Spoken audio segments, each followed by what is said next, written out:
It's the first time, I'm going to say this bogusly because I know some folks will say, well, how can you make that statement? This is the first time we have all the answers and solutions in place. I know it's a bad statement. It's a bad statement.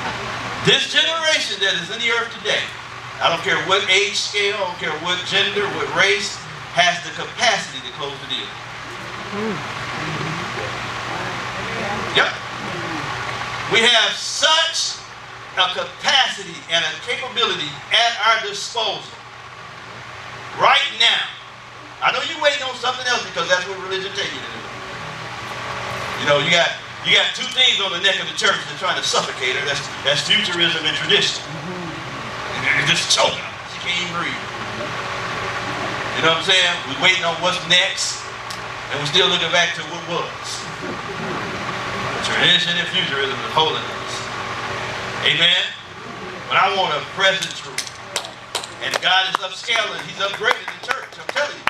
I was looking at a full gospel Baptist speaking kingdom. Now, to you, you probably say, that don't mean a lot. But it means a whole lot.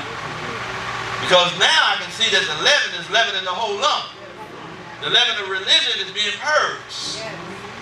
There's a new lump in the earth. There's a new lump. Why? Because there's something in that lump that's going to satisfy creation. Creation needs a manifestation of sons of God. I'm going to keep saying it till y'all get it, till you get excited. But we know that the whole creation, it means you and me. It means our children, my grandchildren, my block, this community, all creation, your friends and your enemies, your frenemies, they are waiting on the manifestation of the sons of God. They don't need your overtures. They don't need your overtones. They don't need your vocabulary. They don't need your vernacular. Give all that to you. You sitting there trying to give Hebrew and Greek? Impressing yourself. That's really pride. Pride. Tell you that ain't no pride. Let everybody else know how I can read it. Our art. Let's go to the next verse. Now, hold that. 22 has a groaning, right?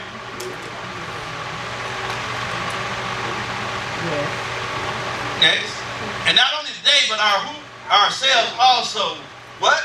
Which have the first fruits of the Spirit. Please, y'all, if you got a good Bible, write this down. Don't just look at me. Write this down. It says, and not only they, talking about creation, but ourselves also, those that possess the first fruits of the Spirit. In other words, the down payment of what God wants to do on a larger scale. You get what I'm saying? In the Old Testament, they knew when it was the first fruit, that means there was a harvest on the way.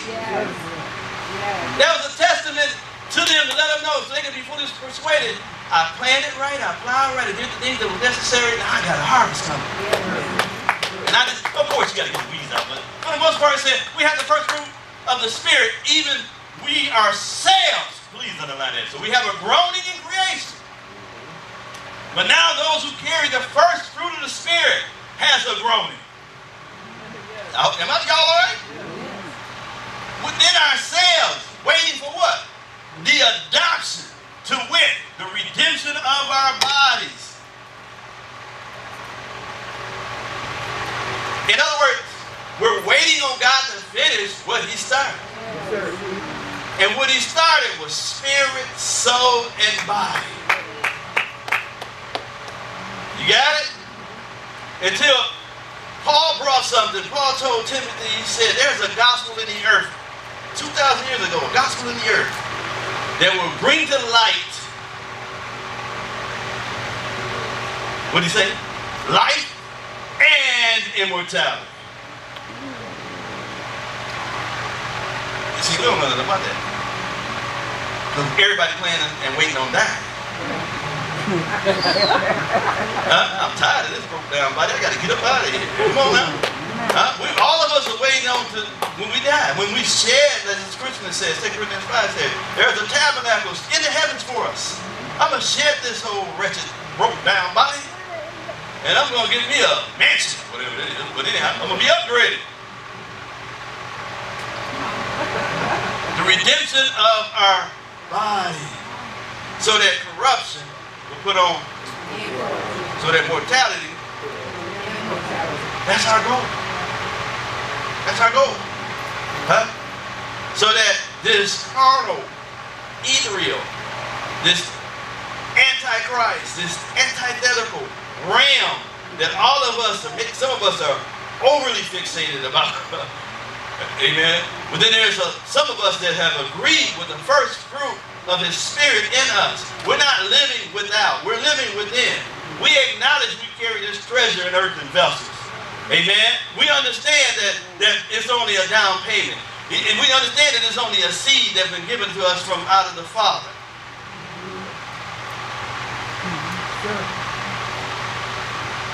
Let's hurry up. 24. For we are saved by hope. But hope that is seen is not hope. But for what a man seeth, why do we yet hope for it? There's a hope that can't be perceived by the physical eyes, can't be perceived by the senses, because there's a hope He consecrated us. It's a living hope or lively hope that He placed when He raised up Jesus. There's a lively hope He constituted for us, and He locked it in seed form into our belly. Amen? So it's in your spirit, and it has to be decoded, and that's why we need the apocalypse. That's why we need revelation. That's why we need those things. We need apostles and prophets in the earth, because they have the technology to decode the things that was once unlawful. But now made manifest. But we're saved by hope. A hope that is seen is not hope. For what a man seeth, why do he yet hope for it? So I have an expectation in my belly. See, hope is a prophetic nature. You can tell, you get around true prophetic people, they got hope all the time. A person that truly has a prophetic pedigree, they always are hopeful. That's why God said, am I complaining too much? Do anybody else listen to the words that come out of your mouth? Sometimes you have to take responsibility of the words that come out of your mouth. Sometimes in order to change what's going on around you, you have to manage your words. You have to steward your words. Is that okay? Because if you don't, hope will leave you. Hope, true hope, biblical hope is a result of faith. Is a result of the word that's living on the inside of you. Okay? So you can't do all the complaining. Leonard, you can't do all that complaining. Okay. I'm just saying, okay? We can't just sit around and strung our banjo. We got time for all that, man. You got to connect to God. Hey, man, get your harp off the willow tree and tell yourself, you know what? I am able to do this thing. God has called me. He put something inside of me that's not temporal. This thing that I carry is eternal. So I'm not going to be walking around here fixated and finding the enemy just using things to streamline me and to get me off course. I can't do that anymore. You got to tell yourself that. 25. But if we hope for that which we see not, then do we have patience to wait for it. What is your patience? What is your hupomeno? Hupomeno. Hupomeno. Word means stand under. Huh? Meno means to stand. Hupo means under. To stand under. What are you standing under? Are you standing under burdens or pressures or appetites, or are you standing under purpose? Remember I told you, you can be seduced by pleasure or seized by purpose. It's up to you. I'm seized by purpose. I have a purpose in everything I do. You should have a purpose in everything you do. You shouldn't be living random. Come on, guys. There's a destination in mind. God allotted us a certain amount of time to get done what He put in us from the foundation. You got to respond to that cry that's in you. I'm glad y'all excited on Facebook. Y'all understand what I'm saying? Okay, let me hurry up. 26. Huh? Yeah, we do have a human responsibility. That's right. Divine sovereignty and human responsibility. Remember that teaching we did? That's important. 26. Likewise. Uh-oh. In other words, catch this. I'm not done in the conversation. Likewise, the Spirit also helps our infirmities. He does what? He helps your infirmity.